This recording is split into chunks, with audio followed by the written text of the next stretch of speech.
I caught up with Jason Prinsen from BeMobile out of the Midwest. He shared what he's doing to stay engaged with his customers throughout the crisis and shed some light on how he's thinking about marketing to his customers moving forward. Hope you enjoy our conversation. So, hey Jason, how are you doing? How's the family? How's everything been? Good morning, Sam. Things are good. We are ebbing and flowing between stir crazy and solid. I think stir crazy is the way we could all explain how we've been feeling lately. Bored definitely comes to mind for me. And I guess on the other side, how's business? How's everyone been working remotely, not being able to see coworkers? How are you feeling on that front?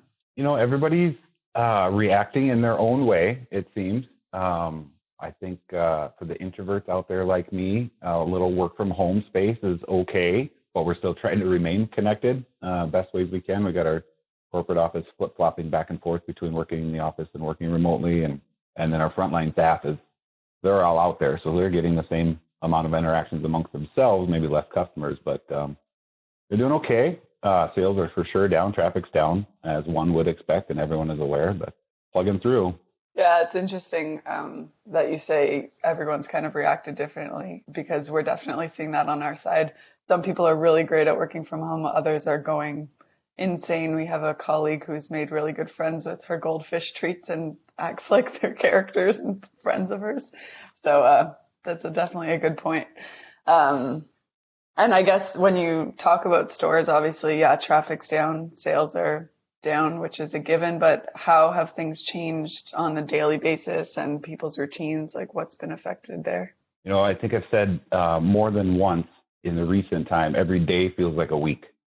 Like, so many things change and so much feels like it's getting packed into one day, new decisions, new topics of conversation. So it's been evolving for sure. And initially, our reaction to this was super empathetic, like both for our customers and our employees.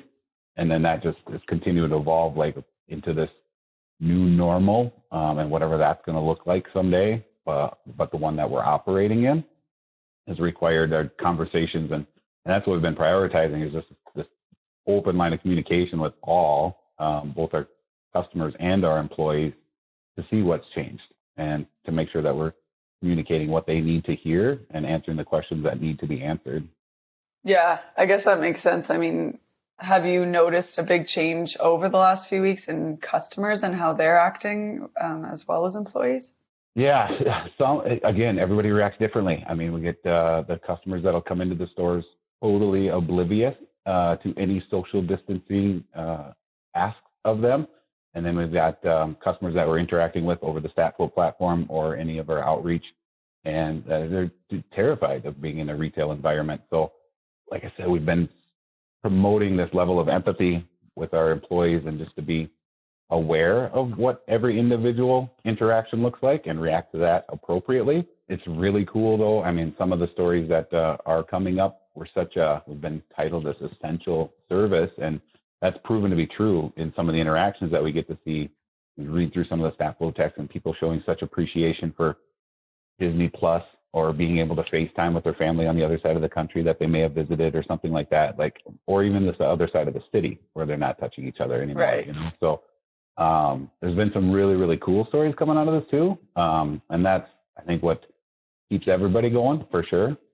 Yeah, that would definitely be motivating, right? Like, you spend a day at work hearing people not wanting to come in at all, but at least you know you've helped keep them connected in some sense.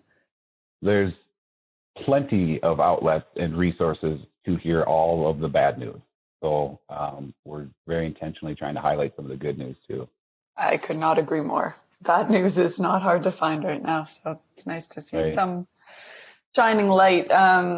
You mentioned, that some people, or you read interactions about some people being very apprehensive of coming in. And what has the direction been to the front line when they read things like that? And how are they, I know empathy, like you said, is a big thing, but what beyond that?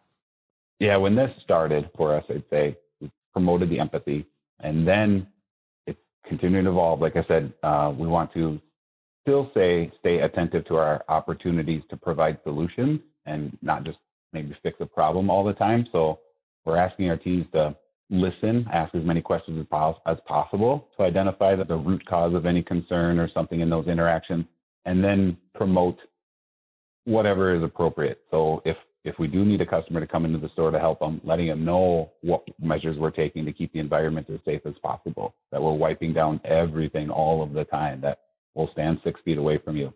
Or most recently, we just implemented a curbside option, so people don't even have to come into the store if they don't want. So empathetically listening and then communicating what options are available, that will, like I said, be a solution and not just fix a temporary problem for a customer. Right. And you mentioned this curbside option that you guys have launched recently. How's that been? How is everyone taking that? I'm sure people are super appreciative of that given the current state, but employees are liking it as well. Yeah. I mean, one of the reasons we wanted to roll forward with a contactless curbside solution was for the employees, so that they're even more protected, because we're deemed this essential service and we need them out there. And I mean, truly, like, it's awesome. We've been able to maintain 90% of our staff is still on site and earning an income. So it's awesome to be able to provide that. And then any way we can enhance the safety of our environment with something like curbside is really good for them. And then for the customer, they still have needs, right? Everybody's figuring out new apps that they want to use, or their data requirements are going up as they're staying home more frequently. Things are getting broken more because they're using them more, or kids are getting in their hands on more. So they still need us to keep them connected. So for anybody that has been, oh, shoot, I need to get in a store, but I don't really want to go into the store, now we've got another solution. And we'll keep looking for those things, keep trying to enhance those options for them. Yeah, options are definitely what people are looking for right now. I think that's really cool that you guys have done that.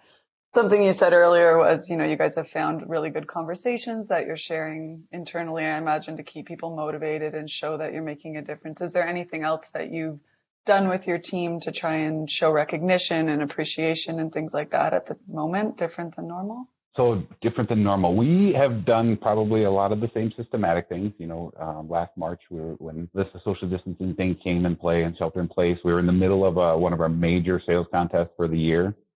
So that provided a bit of a distraction. We have a program called a Statflo Arcade, where they can earn points based on their Statflo actions. And that prize delivery happened in the midst of this as well. So we just cut that business as usual. So another distraction. But truthfully, the organic things that have come up amongst our teams are probably even cooler. Our regional sales directors and district leaders and store leaders have done a really good job providing just the silly stuff throughout the day. I mean, we've got people playing virtual Pictionary. There was a dad joke contest one day. There's a district that's they're throwing bunnies and snowball emojis at each other based on their sales. So the organic stuff has probably been even cooler than anything we could have dreamt up systematically. So fun to promote that stuff, I guess, but kudos to our leaders. They're doing a great job. Yeah, well, two parts to that. I think business as usual would give me peace of mind right now, right? Seeing something consistent while everything else is changing in the world is a little bit satisfying, I guess, but that's so true. The organic thing, I would love to see some of those dad jokes. Yeah, there are some solid ones. Also some groaners. Yeah, I can imagine.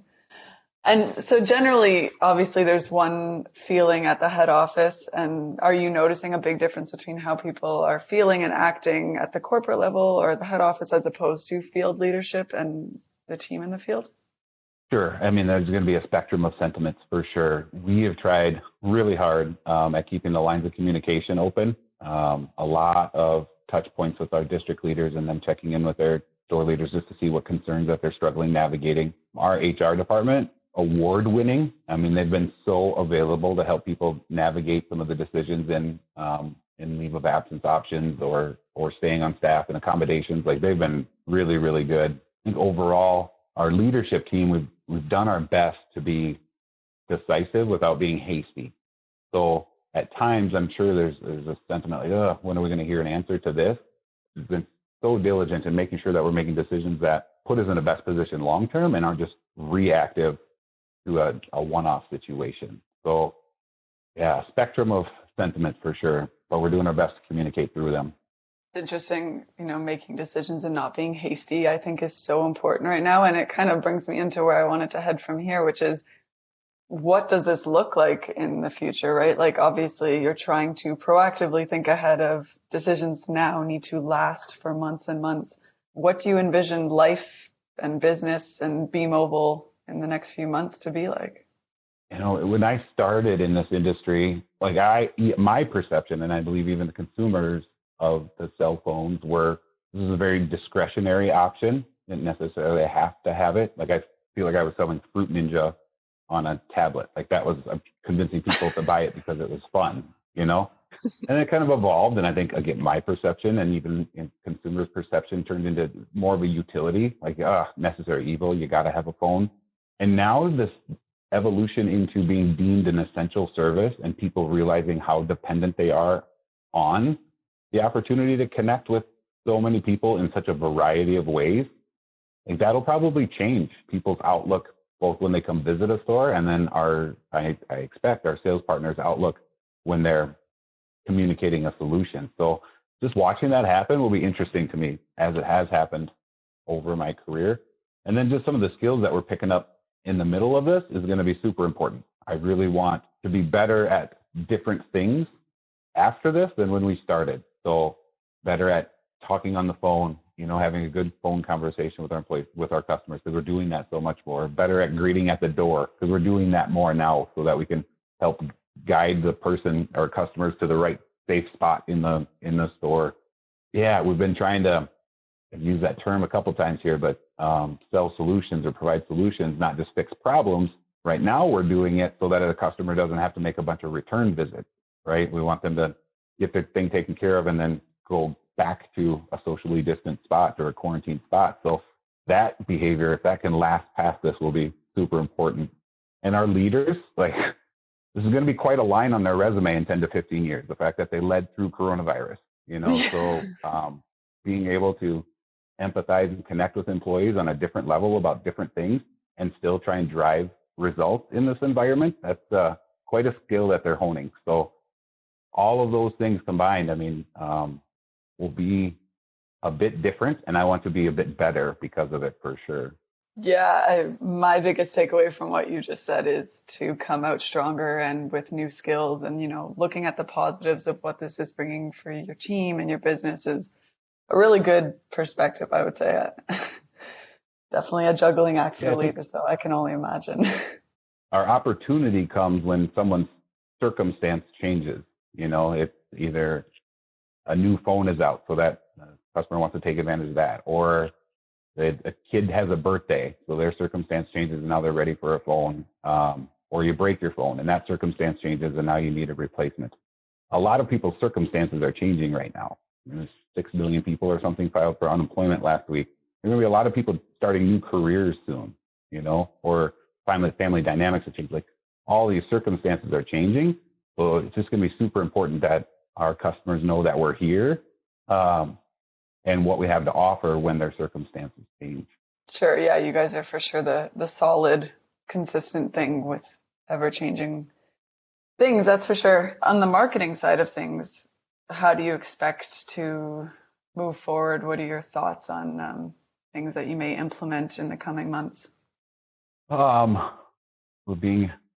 staying attentive to trends to see what other solutions others are identifying. We want to make sure that we are really prioritizing providing value digitally right now, because we need people to recognize value when they're not in our locations, because they're not coming in our locations right now. They want to stay at home away from potential contact. So we're trying to do a lot better at providing support and value to them at home before they come in, so that when they are ready and they feel like they're good to go or need to get out or it's safe to come or they really have a need, then they can come in.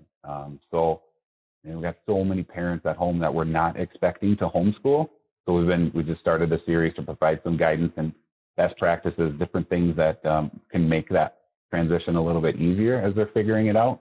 So different things like that. So we're just trying to make sure we're communicating remotely or digitally better to our customers so that when they're ready, they can come see us.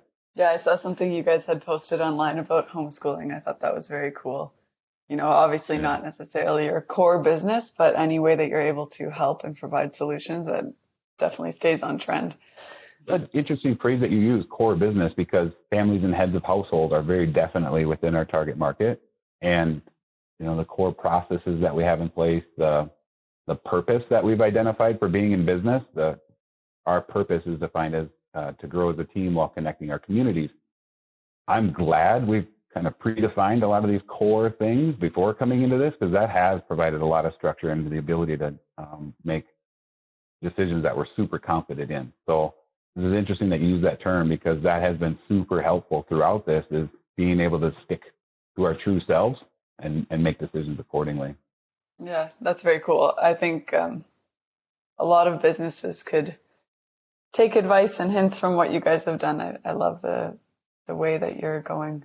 And I guess in terms of the messaging that you send out to your customers, whether it be over text message, in person, over the phone, how do you envision that changing or evolving? I don't know that it will a ton. I think we will remain committed to letting customers know, asking customers what they need first, letting customers know what we have, and then identifying maybe things that they have overlooked that might be worthwhile to them or add value to their life, be a benefit in some manner to their life, and then being able to communicate that well. But I believe our strategy will remain pretty similar. We need to continue talking to our target market in the mediums that they're listening, and telling them about what we have to offer that will make their life easier.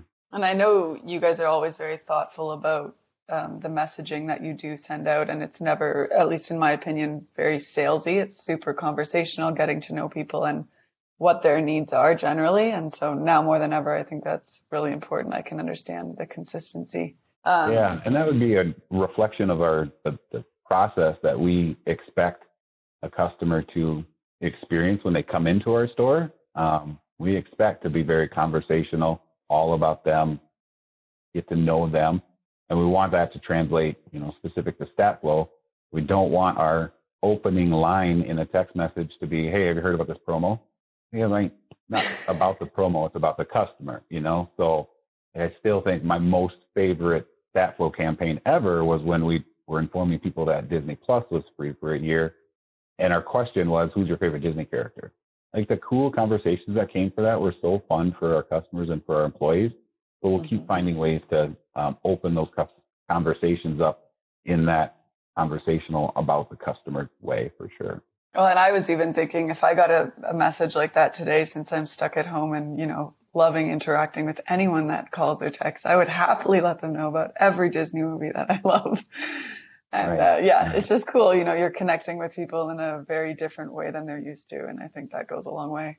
What do you think, and obviously no one really knows the answer to this, but would be an ideal campaign or group of people to reach out to address, kind of what's happened or what people have missed out on in the last couple of months from staying home and not being able to come into store? So I think one that kind of we've penciled down in the upcoming months, we'll see exactly when it's appropriate, but there are a lot of displaced customers right now that are finding their way to our stores, which is awesome. We've been able to remain open. We haven't modified a ton of our hours. So those customers are new to us, and we're going to do our absolute best in that interaction to earn their loyalty. But I think it will be important to have a campaign to follow up with those new customers, new to BeMobile customers, and just try and galvanize that loyalty after they maybe stumbled upon us in this moment of displacement. I think that's a really cool point. I hadn't really thought of that. I guess really my last question for you is, if you were able to give a piece of advice, any sort of message to other dealers who are struggling with the same kind of questions that you have right now, what might that be?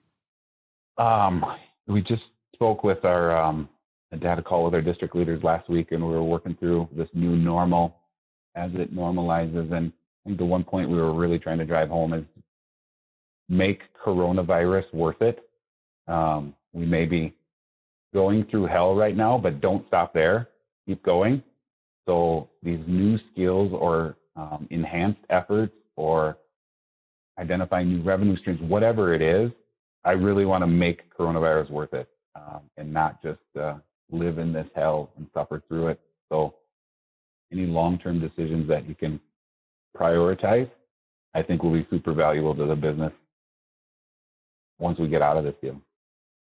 That's awesome. I think, we've kind of taken the same approach at Statflo, how although it's really hard and you're kind of having to think in a whole different way than you may have in the past, do your best to think that way and be proactive about everything you can and totally make it worth it. I love that. Well, that's everything from me. As always, thank you so much for taking the time to chat with us. I really appreciate it. You've got a lot of insight and have obviously put a lot of thought into what you guys are doing at the moment, and I'm hoping you see a lot of success out of it. Thank you. Very kind for having me.